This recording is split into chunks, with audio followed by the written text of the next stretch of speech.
ኤርሚላ ጋር ሄዶ እኮ ተደበቀ። አይገርምሽም? ጭራሽ አንተ እየቀለድሽኝ ኤርሚላ ሰፈር በእውነት እና አያቶቿ ኤርሚላ ሄዶ አንድ ላይ ተደበቁ። እሷ ያለችበት ሄደ እኮ እንደማይለቁት ስለገመተ አልቀረበም። የምርሽን ነው? ያሳገተችው እንዴ? አይችልም። አሳግተዋለች። ከሀገር መውጣት አይችልም። ለዛ ነው ገጠር ለገጠር ቀረ። እኔም በቃ ቤተሰብ እንደምቆያችሁ እንግዲህ በጣም ይቅርታ፣ ብዙዎቻችሁ ደውላችኋል። ዛሬ የአብርሽና የሩታ ቀጠሮ ምን ላይ ደረሰ ለማለት እኔም ራሱ እንደናንተ ምንም አውቀው ነገር የለም። እስኪ ልጅቷን አብረን እንጠይቃት። ይኸው እየደወልኩ ነው፣ ካነሳችልኝ ማለት ነው። ብዙ ጊዜ ደውዬላታለሁ። ይገርማችኋል። ሰላምማ ሰላም ነው እናት? አዎ። ኧረ በእናትሽ ዘጋሽኝ እኮ ምንድነው ስልክ አላነሳልሽኝ? ቤተሰብ ደግሞ እያስጨነቀኝ ነው። ዛሬ አብርሽ ታውቂያለሽ ማታ ለአንድ ቀን እንደሰጡት ተናግሮ ነበርና ዛሬ ቀጠሮ እንዴት ዋለ፣ ምን አሏቸው፣ ምን ላይ ደረሱ የሚለውን ላናግርሽ ፈልጌ ስልክ አላነሳልሽኝ። አዎ አንደኛ ነገርም ያልደወልኩልሽም ያው ቢዚ ሆንኩኝ። ሁለተኛ ደግሞ ያልደወልኩልሽ እኔ ራሴ እኮ ያው ቀጠሮ ላይ አብርሽ አልተገኘም እኮ። ማለት ምን ማለት ነው? እንዴት ያው ብታይ አብርሽ ዛሬ ቀጠሮ ያልቀረበ ቢገኝ እንደማይለቁት ስለገመተ አልቀረበም። የምርሽን ነው? ያ ቀረ። እኔም በቃ አዲስ ነገር የለም ብዬ ዝም አልኩሽና ያው ጋሽም ሽምግልና እነ ሩታ ቤት እየተመላለሰ ነው። ሄደ አይለቁኝም ብሎ ያው ኤርሚላ ጋር ሄዶ እኮ ተደበቀ። አይገርምሽም? ጭራሽ አንተ እየቀለድሽኝ ኤርሚላ ሰፈር በእውነት እና አያቶቿ ኤርሚላ ሄዶ አንድ ላይ ተደበቁ። እሷ ያለችበት ሄደ እኮ የአያቷ ሀገር ሄደው ማታ ነው።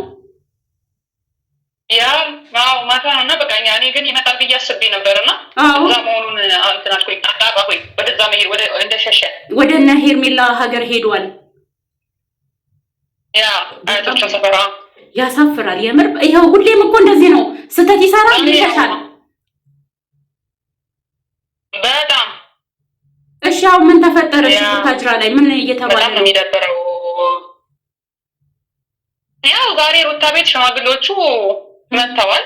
ያው ቪዲዮም ትለቃለች ሩታ ጋር። የሚገርም ነው አንቺ። እሺ ከሀገር ወጥቷል ምናምን እየተባለ ነው፣ ሊወጣ ነው ወጥቷል እየተባለ ነው። አይ ይሄ ማይሆን ነገር ነው። እሷ በሁሉም ነገር እኮ ነው ያሳገተችው እንዴ? አይችልም። አሳግተዋለች። ከሀገር መውጣት አይችልም። ለዛ ነው ገጠር ለገጠር እዛ ቅጠል ለቅጠል ሊደበቅ የሄደው። እንደው አማራጭ እሱ ነው፣ ከሀገር መውጣት ስለማይችል። የሚገርም ነው አንቺ። በቃ እሺ እደውልልሻለሁ። አንዴ ቤተሰቦችን አንዳንድ ነገር ልበላቸውና እደውልልሻለሁ። እሺ አመሰግናለሁ ግን ስለምትሰጪኝ ሀሳብ። እሺ እኔም በጣም አመሰግናለሁ።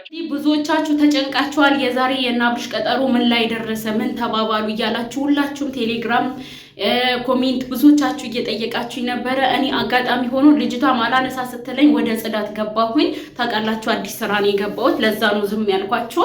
እና የተፈጠረው ነገር ዛሬ ይኸው ሰምታችኋታል። ልጅቷን አብርሽ ሸሽቷል። ዛሬ ቀጠሮ ላይ አልተገኘም። ጋሽዬ እነ ሩታ ቤት ሽማግሌ ይዞ እየተመላለሰ ነው። እነ ሩታ ቤት ደግሞ ዛሬ ሩታ ቻናል ላይ ሌላ ቪዲዮ ይለቀቅልናል ማለት ነው። ስለዚህ አብርሽ ደግሞ የቀረበት ጉዳይ አንደኛ እሷን ስላላሳመናት በዛው የሚያስቀሩት ነው መስሎት ወደ ሌላ ሽሽት የሄደው ማለት ነው። እዚች ጋር ግን አሁን ከህግ ጋር ነው እየተጣላ ህግን ሿሿ እየሰራ ይገኛል። ህግ አይለቅህም፣ የትም ብትሄድ የትም አይለቅህም።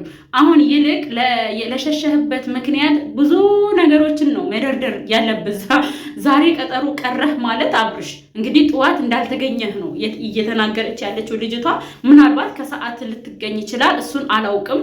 ጭራሽ ደግሞ ከቀረ ህግ ላይ ድንገታዊ ለቅሶ ወይም ድንገተኛ አደጋ ከደረሰ ቀጠሮን መቅረት ይቻላል። ከዛ ደግሞ ለህግ የቀጠሮ ቀን ሌላ ጊዜ ሄደ ፋይል ከፍተህ ወይም ደግሞ ድጋሚ ቀርበህ የቀረውት ይሄ ገጥሞኝ ነው ብለህ ልትል ትችላለህ። ነገር ግን ህግን ንቀህ ሩታን ምንም አታመጣም ብለህ ከቀረህ አንተ ላይ ነው ወንጀሉ የሚበዛው ማለት ነው። ደግሞ በጣም ያናደደኝ ነገር ሄርሜላ የተደበቀችበት ክፍለ ሀገር ነው ሄዱ የተደበቀው ማለት ነው። ምክንያቱም ከሀገር መውጣት አይችልም እያንዳንዱ ነገር ስላገተችው ማለት ነው። ሰው ያለው አማራጭ ጋሽዬ ሩታን እስኪያሳምን ድረስ እሱ መደበቅ ነው ያለው አማራጭ። ስለዚህ ተደብቋል አብርሽ ማለት ነው። በጣም ያሳዝናል። ዛሬ ግን ሩታ ጋር እስኪ እንግዲህ ምን አይነት ቪዲዮ እንደሚለቀቅልን ልጅቷ ገልጻ አላደርግም ብላኛለች።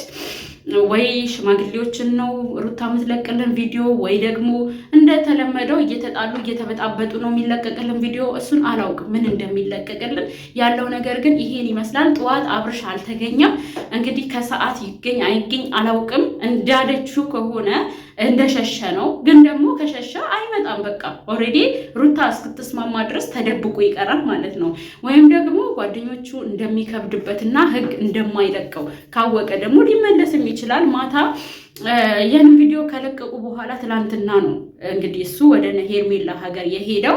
ለምን መሰላችሁ? እዚህ ጋር በጣም ከባድ ስህተት ነው የሰራው። አንደኛ እሷን አልፈታም ብሎ ከዛ በኋላ ደግሞ አድቦ አልተቀመጠም። ከሌላ ሴት ጋር ነው እያውደለደለ ያለው ማለት ነው። ይሄ ደግሞ ህግ ያጠብቅበታል። ስለዚህ ለዚህ ደግሞ ለመጥበቁም ለመላላቱም ሩታ ናት ቁልፍ ማለት ነው። ለዛ ነው አብርሽ አይኑን ይዞ ብው ብሎ የጠፋው እና አብርሽ ወዴትም አታመልጥም። ውጭ ሀገርም ለመሄድ ምንም አይነት ጥረት እንዳታደርግ። ምናልባት ከሳውዲ አረብ በእግር መምጣት ከፈለጋችሁ ነው እንጂ አንተም ሄርሜላም በቁጥጥር ስር ናችሁ። ወዴትም የምታመልጡት ነገር የለም። አርፋችሁ ቁጭ በሉ ማለት ነው። ይልቅ ሩታን በጸባይ ይዘህ መልሰህ እያለቀስክም ይሁን በዳዴ እየሄድክ ይቅርታ ጠይቅ፣ ጋሼ ይመላለስልህ። ከዛ ውጭ ምንም ማምጣት ስለማትችል አውቃለሁ ማለት ነው። እና ቤተሰብ ፀጉሬን ሽንኩርት ተቀብቼዋለሁ። እንደው ሽታው ራሱ እንዴት እንደሚከረፋ ይሄ ፀጉሬ እንዳለ ተልጧል፣ ተበጣጥሷል ማለት ነው። ለዛ ሽንኩርት ተቀብቼው እንዳለ እንዴት እንደሚያሳክከኝ ብታዩ። እና አይኔም የቀላው ሽንኩርቱ ሸቶኝ ነው ማለት ነው። እስኪ እኔ ቢታረቁልኝ ደስ ይለኛል። ነገር ግን እሱ ስለማይታረም አደብ ይዞ ስለማይቀመጥ ትበለው ተራሩጠው። የትም ብትሄድ ደግሞ ከህግ ወዴትም እንትን አትልም። ምናልባት ገጠር ምናምን እየተደበቀው የምታመልጥ መስሎሃል። ትበላለህ፣ የትም አታመልጥም። መተህ ጉዳዩን ብትጋፈጥ ነው ይሻል። ምክንያቱም ሁሌ አንተ ችግር ትፈጥራለህ፣ ትሻሻለህ፣ ችግር ትፈጥራለህ፣ ትደብቃለህ፣ ችግር ትፈጥራለህ፣ ቤትን ጥለህ ሆቴል ተከራይተህ ትደብቃለህ፣ ችግር ትፈጥራለህ፣ ሆቴል ለቀህ ደግሞ ሌላ ቦታ ትደብቃለህ። እስከ መቼ ነው? አይሰለችም እንዴ? እንደ ወንድ ጉዳዮችን ነገሮችን ተጋፈጥ እንጂ። ዛሬ እኮ ቀርበህ አይ ሽማግሌ ሌላ ቀጠሮ ቀን ሰጥቶኛል እና እባካችሁን ለዛሬ ብቻ ቢያንስ የሳምንት ቀጠሮ ስጡኝ ብለህ ብትጠይቅ ህግ እሺ ይልሃል። ግን ህግን ማታለልና ከህግ ለመሸሽ መሞከር በራሱ ቅጣት ነው ማለት ነው። አብርሽ የእጅህን ነው የምታገኘው። እባክህን አሁንም ልጅ አትጫወት እሺ፣ ልጅ አትጫወት። በቃ ነገሮችን በፊት ለፊት መጋፈጥ ሞክር። የምሬ ነው የምልህ እና ሁላችሁም ኮሜንት ላይ አብርሽ እንዲመልስ፣ ምክንያቱም ዩቲዩባችንን ስለሚከታተሉ አብርሽ ተመልሶ ከሩታ ጋር ያለውን ነገር እንዲጨርስ ኮሜንት ጻፉ ማለት ነው። በጣም ይቅርታ ዛሬ ምንም ነገር ስላላልኳችሁ እኔ ስላልተመቸኝ ነው። በጣም ይቅርታ እሺ።